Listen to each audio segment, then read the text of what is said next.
Salam, mən Günay. Bugün sizinlə təbii gülləri necə rəngini və formasını itirmədən qurutmaq lazım olduğunu bölüşəcəm. Bu güllər bir çox dekorativ əşyaların hazırlamasında istifadə olunur. Bir neçə metodu sınadıqdan sonra bir də bu formada etmək qərarına gəldim.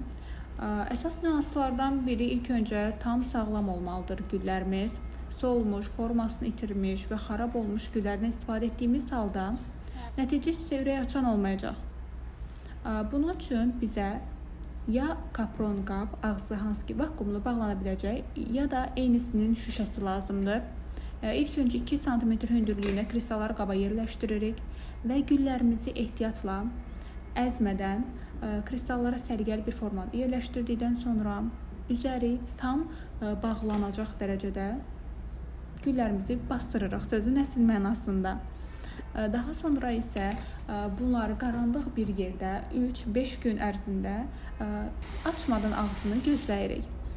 Niyə 3-5 gün? Bu gülün nazikliyinə və qalınlığına görə quruması dəyişir.